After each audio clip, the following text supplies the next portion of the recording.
ProWrestlingTees.com/616entertainment is the only place to grab an official t-shirt for the channel. There's a million of them. Check them out. This video is also brought to you in part by the Patreon producers, without whom content like this would not be possible.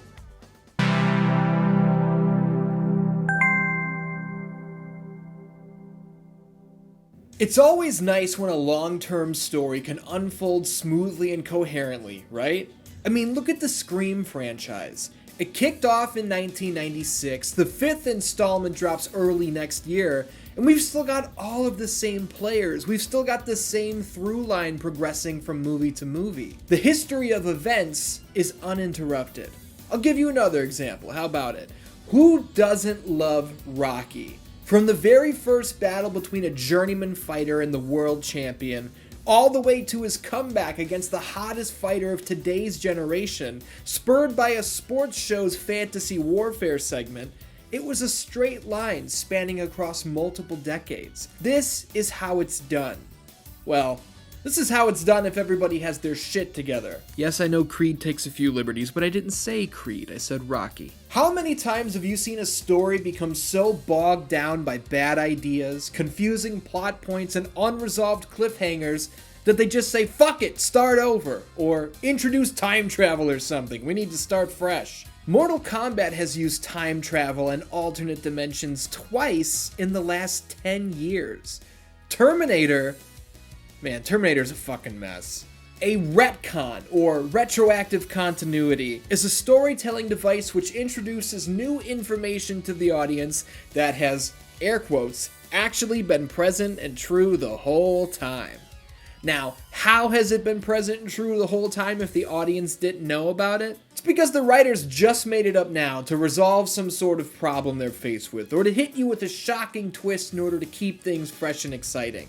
It's messy. It can often create more confusion and problems than were present before the retcon was introduced, so on and so forth. It's a whole thing. We're gathered here today to talk about and get to the bottom of the multiple timelines surrounding our beloved Halloween franchise that debuted all the way back in 1978 and is still alive and well today. It's alive and well now, but that wasn't always the case. What's up, Dan-Dans? My name is Ian. First off, I want to say thank you for tuning in to Explaining the Timelines, a Halloween special. These are going to be shortened, truncated versions of these stories here today.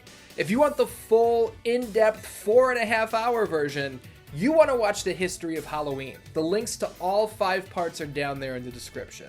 With Halloween Kills releasing last week and Halloween Ends due next year, the train of this franchise is clearly still speeding down the tracks.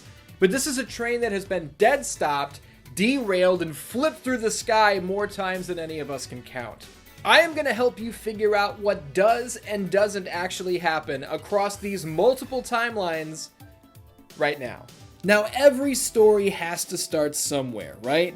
Halloween released in 1978. In this story, a 6-year-old boy murdered his sister on Halloween night and was locked away in an asylum. 15 years later, he broke out and continued wreaking havoc on that very same street, claiming several more lives along the way.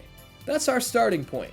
In 1981, Halloween 2 hit the big screen and added a crucial plot point to Michael Myers' heinous acts. The lone survivor from the original film, Laurie Strode, is actually Michael Myers' sister. This is our very first taste of retcon action here in Halloween, as John Carpenter and Deborah Hill had no intentions of ever revealing a motive for Michael's actions, let alone making a sequel at all. And in writing Halloween 2, they cooked up this little doozy. At the end of the film, it seems pretty clear that Michael and Dr. Loomis have been killed in an explosion, effectively wrapping up the story for good. Halloween 3, Season of the Witch, hit theaters in 1984 and altered the history of the series forever. You're thinking, wait, Michael died in Halloween 2. What is this? Well, it's not a continuation of Michael's story, it's a continuation of the Halloween franchise name. Season of the Witch has nothing to do with Laurie Strode or The Shape, which is evidenced by Halloween being a fictional movie in this universe. The main heel isn't a dude in a white mask and a knife. It's a businessman who is so hell-bent on returning the October holiday to the ancient gods that he has infused his company's masks with fragments of Stonehenge in order to kill tens of millions of children across the world. You confused yet? Well, don't be, because this is the only film in the franchise that dared to try something other than the mask and knife routine. In 1988, the boogeyman was back. Halloween 4, The Return of Michael Myers, picks up 10 years after the events of Halloween and Halloween 2. Ignore Halloween 3. It's now completely irrelevant and is never to be mentioned again. Halloween 4 had no chance of landing Jamie Lee Curtis to return as Laurie Strode, so they do the only sensible thing. They kill their main character off camera and introduce us to her daughter, Jamie Lloyd, who from this point on is our new lead. At the end of the movie, Michael is gunned down, and Jamie, seemingly possessed by the evil energy of her fallen uncle, murders her foster mother in cold blood, setting her up as the new face of evil. The very next year, 1989, we got Halloween 5, The Revenge of Michael Myers, and Jamie is no longer evil and her foster mother didn't actually die. Michael Myers isn't dead either. All that groundwork from Halloween 4, fuck it, doesn't matter. Halloween 5 does this thing where it keeps showing a weird dude dressed in all black who has the same tattoo as Michael Myers, who now has a tattoo all of a sudden. Can you say retcon? The meaning of this tattoo and the identity of this man are never revealed across the entire film.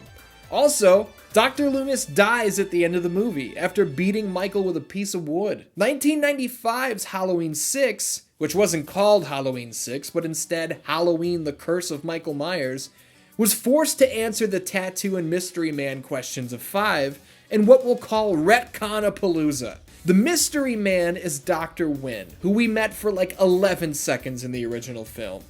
The tattoo is the symbol of the Thorn, an ancient cult that has been controlling Michael this whole time. So Michael didn't want to kill Laurie and Jamie. He has to, because that's what the cult is making him do. It's ridiculous.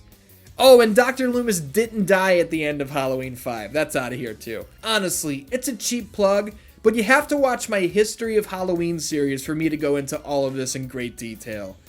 It's worth it. The Curse of Michael Myers ends without resolution. Michael is still alive somewhere, blah blah blah. It doesn't matter, because this right here is the end of the original timeline. It was too fucked up to continue on, so a reset was in order. It is worth noting that 4, 5, and Curse are often labeled as the Thorn Trilogy. Even though the Thorn isn't present until Halloween 5, its meaning was retroactively applied into 4. I'm so sorry about how confusing this all is. Say goodbye to the original timeline. It's over. We're moving on. In 1998, we got Halloween H2O 20 years later. Jamie Lee Curtis returns as Laurie Strode to finally settle the score with Michael Myers. If you're wondering how she came back from the dead, well, H2O completely erases Halloween 4, 5, and Curse from the timeline. They never happened. This establishes the new continuity as 1, 2, H2O. I received multiple comments on my History of Halloween Part 4 video claiming that 4, 5, and Curse still do count, but I'm telling you, they factually do not. Director of H2O, Steve Miner, made sure of it. At one point there was a scene in H2O where a student in Laurie's class did a report that mentioned Jamie Lloyd by name, and Miner had it cut out, as he wanted nothing to do with the Thorn trilogy.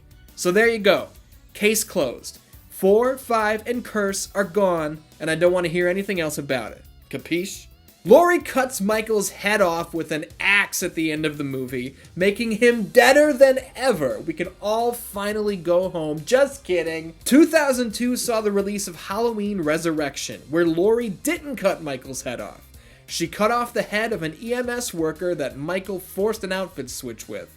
I am not kidding. Here in Resurrection, Michael kills Laurie in the first 15 minutes, and then he fights a Kung Fu Busta Rhymes and loses in hilarious fashion. Not that you were anyway, but don't get attached to this new timeline, because this is where it ends. The second timeline of 1, 2, H2O, and Resurrection came to a whimpering, pathetic end. Up next, Rob Zombie was given control of the franchise. In 2007 and 2009, he released Halloween and Halloween 2. His first entry is one-half prequel, which goes into detail on Michael's tragic home life, and one-half remake, which at times goes into shot-for-shot territory with the 1978 original. His sequel effort, Halloween 2, is a crazy boat ride through totally uncharted waters. Michael Myers speaks. He's having visions of his mom, himself as a kid, a table of pumpkin gods. It's fucking insane. This is not the Halloween you remember, and hey, that's exactly what Zombie was going for. What's the point of reimagining something if you don't reimagine it, right? This one closes with Laurie, Michael, and Dr. Loomis all dead, so there really should have been no surprise that a third entry in this world never took off. The Zombieverse, as I like to call it, isn't another timeline, as the word timeline itself indicates a change to an already existing world. This was a new world entirely, like Halloween 3 was. So instead of labeling this the third timeline or the third universe, I just call it the Zombieverse. Now say goodbye, because we're moving on again. In 2018, nearly 10 full years after the Zombieverse concluded, another new entry hit the franchise. This time we weren't just wiping out the Zombieverse. We weren't just erasing H2O and Resurrection.